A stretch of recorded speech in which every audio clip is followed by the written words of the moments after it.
Saat itu saya berusaha ngubungin guru saya.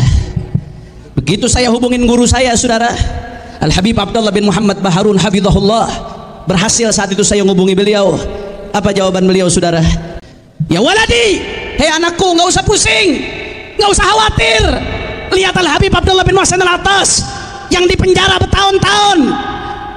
Al-Habib Abdullah bin Muhsin udkhila sijna zulman, kutub pimpinan wali pada zamannya. Bertahun-tahun beliau dipenjara, saudara, sampai waktunya keluar pun disuruh keluar, tidak mau, saudara. Kata guru saya, apa waladi, anakku, nggak usah sumpah, nggak usah pusing. Al-Habib Abdullah bin Muhsin udkhila sijna zulman wa kharaja gutban. Habib Abdullah bin Muhsin dimasukkan penjara, dizalimi, keluar menjadi wali kutub, saudara. Begitu saya dengar kalimat itu, saudara, saya nggak kuat nitesin air mata saat itu, saudara. Dan seketika itu semua rasa sumpah hilang. Setiap datang masalah, setiap datang sumpah, saya ingat kalimat itu, saudara, hilang seketika. Walaupun siapa saya dibandingkan Habib Abdullah bin Muhsin.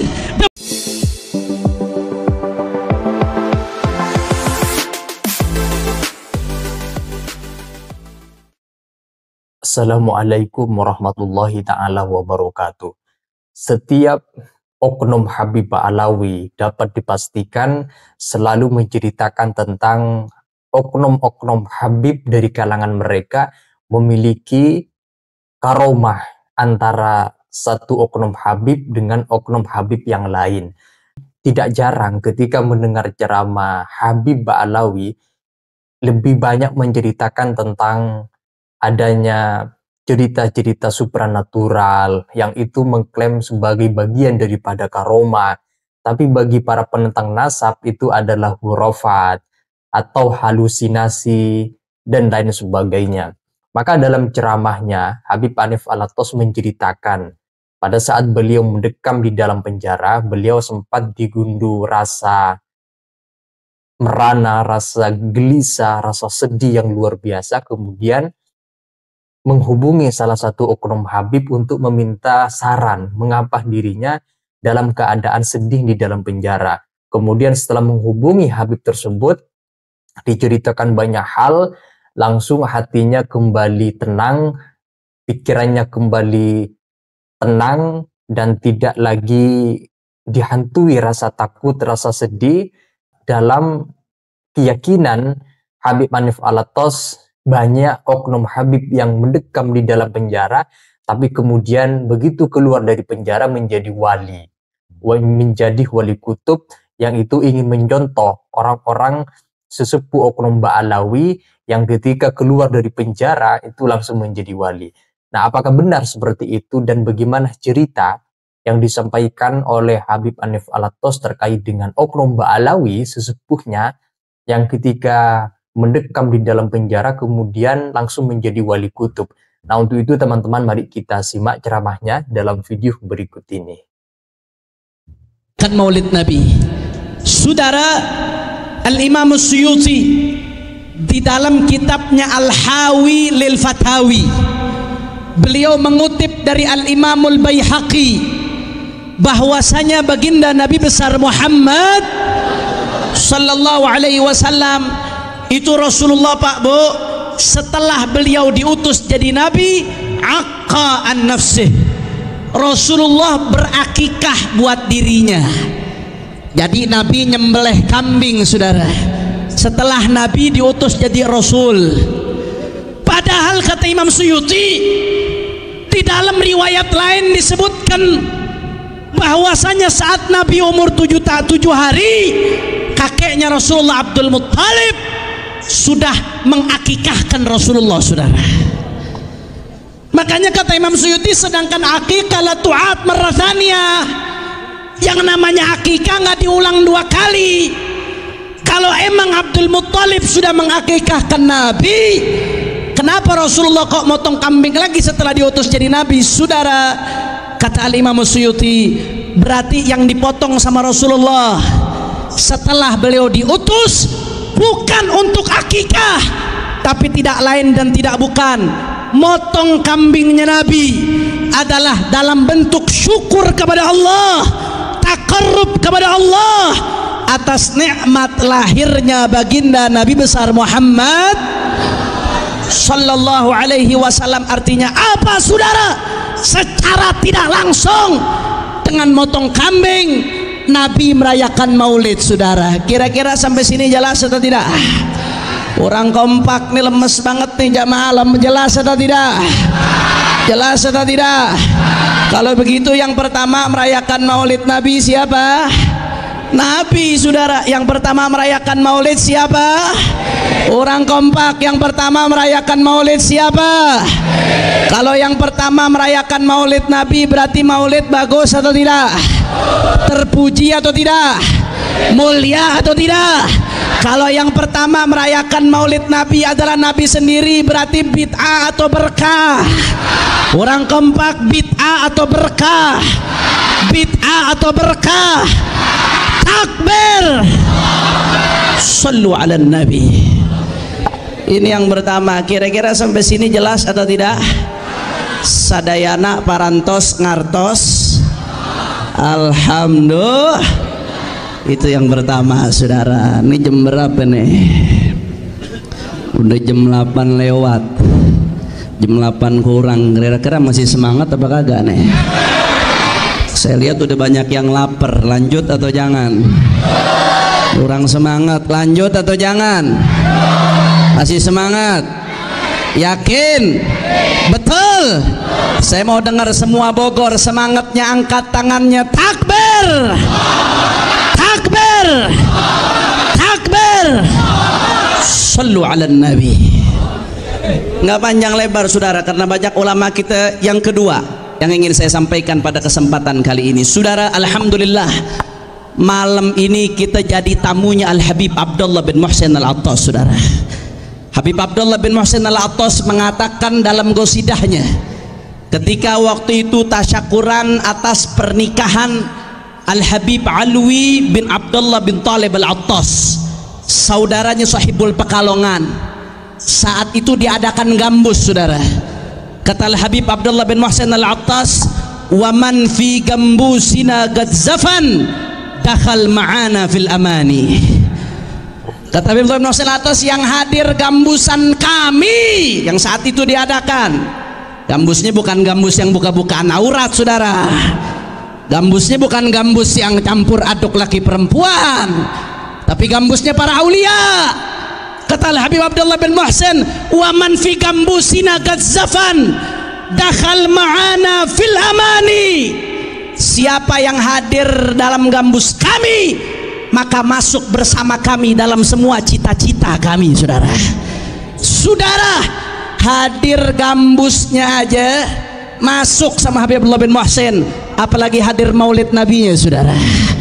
Mudah-mudahan kita masuk dalam doa beliau, masuk dalam keberkahan beliau, masuk dalam karamah beliau, masuk dalam cita-cita beliau. Amin ya rabbal. Saudara, manakala ada sesuatu yang berkaitan dengan Rasulullah, maka itu adalah sababun nasr saudara, sebab pertolongan dari Allah. Jangankan Rasulullahnya saudara, rambutnya saja sebagaimana diriwayatkan Sayyidina Khalid ibn Walid, Saifullahil Maslul, yang dikenal dengan pedang Allah. Khalid ibn Walid saudara, kalau perang nggak pernah kalah, sampai-sampai beliau meninggalnya di atas kasur. Padahal tukang perang. Syekh Abdul Fattah Abu Ghuddah pernah menyebutkan satu faedah, kenapa Khalid ibn Walid walaupun suka perang tapi meninggalnya di atas kasur. Padahal orang yamutul maru ala ma'asya alaih, seseorang akan wafat tergantung hidupnya. Kata Syekh Abdul Fattah Abdul Ghuddah, ada ulama yang menyebutkan hikmah meninggalnya Khalid ibn Walid di atas kasur saudara, li'alla yuqal in kasara saifullah, li'alla yuqal in kasara saifullah. Ini dinamakan sama Nabi pedangnya Allah. Kalau wafatnya dalam perang, nanti ada yang mengatakan, oh pedangnya Allah patah saudara. Allah nggak pengen ada yang mengatakan pedang Allah patah saudara. Iqtadat hikmatullah, makanya hikmah Allah mentolong Sayyidina Khalid ibn Walid, wafatnya di atas kasur ibadallah. Sayyidina Khalid ibn Walid kalau perang selalu menang, hebat dalam peperangan. Apa rahasianya? Pada saat Yaumul Yamamah, perang Yamamah, terbongkar rahasianya Khalid bin Walid, saudara. Apa rahasia beliau? Ketika itu lagi perang pertengahan, perang berkecambuk, peci beliau jatuh. Begitu pecinya jatuh, saudara, beliau mati-matian ngambil pecinya. Sampai sahabat heran, wahai Khalid, ini peci Kalansua, tinggal beli lagi.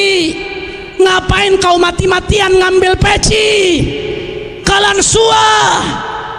Kau bisa mati, kau bisa tertembak, kau bisa terpanah. Akhirnya Khalid bin Walid buka rahasia, saudara.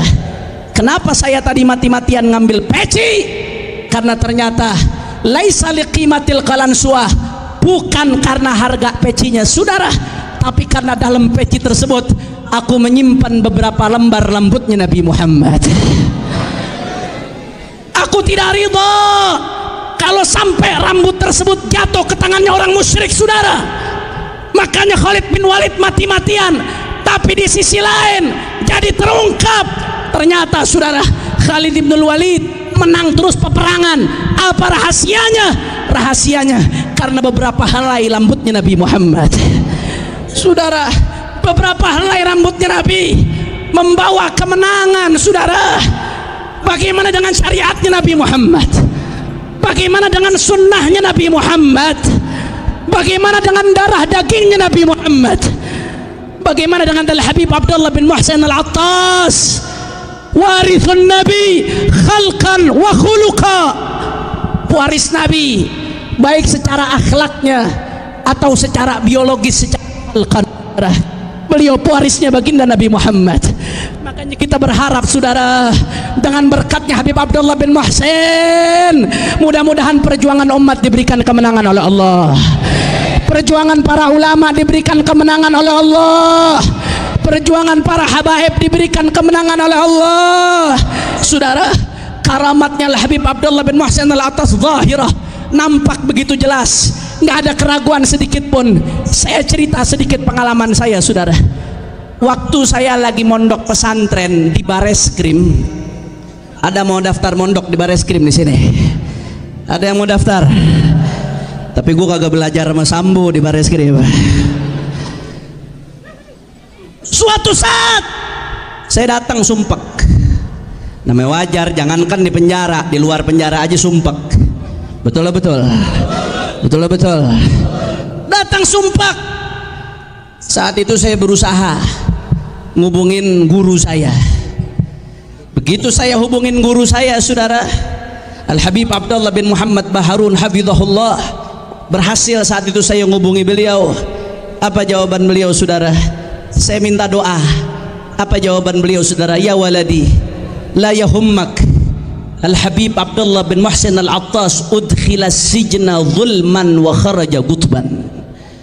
Ya waladi, hei anakku, nggak usah pusing, nggak usah khawatir. Lihat Al-Habib Abdullah bin Muhsin Al-Attas yang dipenjara bertahun-tahun. Al-Habib Abdullah bin Muhsin udkhila sijna zulman. Saya mau tanya, Habib Abdullah bin Muhsin di penjara pantas atau tidak? Jawab yang kompak, pantas atau tidak? Layak atau tidak? Wali Gutub, pimpinan wali pada zamannya, bertahun-tahun beliau di penjara, saudara. Sampai waktunya keluar pun disuruh keluar, tidak mau, saudara. Kata guru saya, apa waladi, anakku, nggak usah sumpah, nggak usah pusing. Al-Habib Abdullah bin Muhsin udkhila sijna zulman wa kharaja gutban. Habib Abdullah bin Muhsin dimasukkan penjara, dizalimi, keluar menjadi wali kutub, saudara. Begitu saya dengar kalimat itu, saudara, saya nggak kuat nitesin air mata saat itu, saudara. Dan seketika itu semua rasa sumpah hilang. Setiap datang masalah, setiap datang sumpah, saya ingat kalimat itu, saudara, hilang seketika. Walaupun siapa saya dibandingkan Habib Abdullah bin Muhsin, debu yang ditakai Abdullah bin Muhsin pun tidak ada apa-apanya dibandingkan kita. Tapi kalau kita dengar bagaimana beliau-beliau, hati menjadi tegar, hati menjadi tenang. Orang-orang yang bersambung hatinya kepada Allah. Takbir, takbir, Ya Allah, saudara, oleh karena itu kita minta sama Allah. Saya nggak mau panjang lebar ceramah di tempat ini, karena banyak guru-guru saya, ulama-ulama kita. Saya nggak pantas ceramah panjang lebar. Ada Habib Taufik, ada ulama-ulama yang lain, ada Habib Abu Bakar Maulad Dawileh. Saya cuma mau ajak, mari sama-sama kita doakan. Kita baca salawat asghil karya Al-Habib Ahmad bin Umar Al-Hinduan. Kita baca, mudah-mudahan berkat salawat asghil dan berkatnya Al-Habib Abdullah bin Muhsin Al-Attas, perjuangan umat Islam dimenangkan oleh Allah. Ulama-ulama kita dijaga oleh Allah. Indonesia dijauhi dari orang-orang zalim.